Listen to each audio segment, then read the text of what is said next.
గౌరవ chief whip Mahender Reddy గారికి, గౌరవ పరిగి ఎమ్మెల్యే రామ్మోహన్ రెడ్డి గారికి,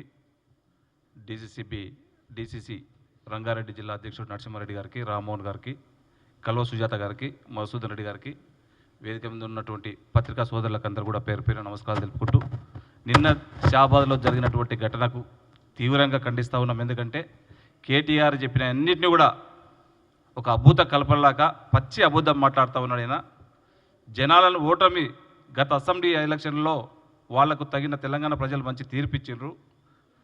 ఆ తీర్పును కూడా వాళ్ళు ఇచ్చేయకుండా ఆ తర్వాత జరిగినటువంటి పార్లమెంట్ ఎలక్షన్లో తెలంగాణలో గుండు సున్నా ఇచ్చారు. ఇప్పుడు రామ్మోహన్ అన్న చెప్పినట్లు అదే కాకుండా రేపు జరిగే లోకల్ బాడీ ఎలక్షన్లో తెలంగాణ ప్రజలను తప్పుదో పట్టియాలని చెప్పి లేనిపోనివన్నీ కూడా ఇప్పటి వరకు ఏదైతే 6 గ్యారంటీలు సోనియా గాంధీ గారు ఏదైతే ప్రకటించారో, గౌరవ సోనియా గాంధీ గారు కానివ్వండి, ఆ రోజు పిసిసి అధ్యక్షుడిగా ఉన్నటువంటి ఇప్పుడు ముఖ్యమంత్రి రేవంత్ రెడ్డి గారు తుగ్గూడ సభలో 6 గ్యారంటీలు ప్రకటించడం జరిగింది.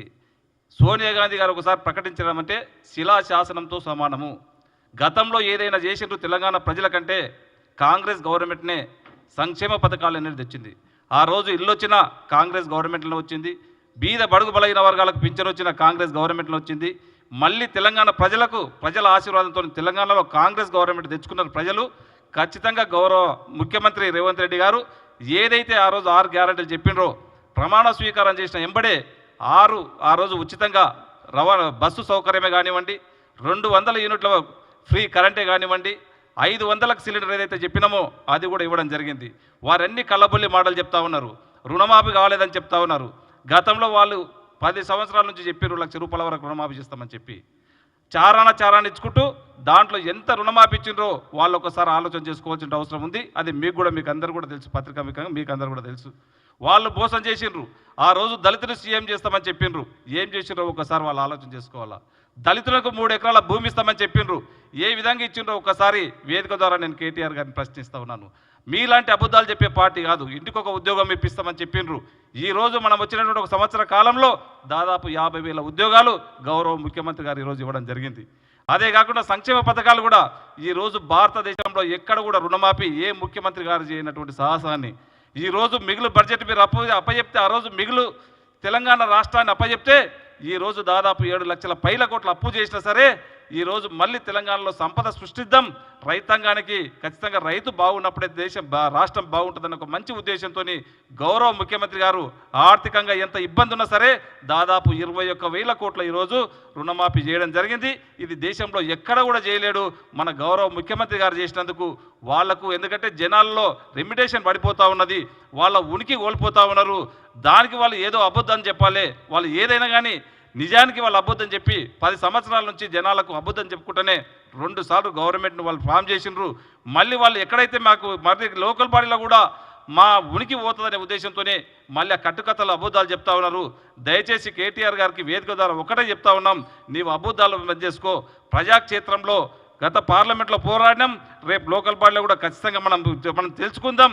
మీరు ఎక్కడైనా బహిరంగంగా ఏ గ్రామానికన్నా వస్తామని చెప్పినావు రాండి, మేము చెప్తా ఉన్నాం. ఇప్పుడే రామ్మోహన్ గారు చెప్పినట్లు ఈరోజు వికారాబాద్ జిల్లాని దాదాపు 1,000 కోట్ల వరకు రుణమాఫీ చేసినాం. మా వికారాబాద్ జిల్లా ఏ కాన్స్టిట్యూన్సీ వస్తావో రా, మేము తయారున్నాము. మా ముఖ్యమంత్రి గారు అవసరం లేదు, మేమే సిద్ధంగా ఉన్నాము. రుణమాఫీ ఎక్కడెక్కడ ఎంత జరిగిందో మేము చూపిస్తాము, మీకు లెక్కలతో సహితం చెప్తాము. ఇది అసెంబ్లీలో కూడా మా ఎమ్మెల్యే గారు కూడా చెప్పడం జరిగింది. ఆ రోజు సవాలు కూడా విసరడం జరిగింది. మళ్ళీ ఒకసారి కూడా వేదిక ద్వారా మీకు మరొకసారి చెప్తా ఉన్నాం గౌరవ కేటీఆర్ గారికి, మీరు చిల్లరమైన మాటలు మాట్లాడకండి.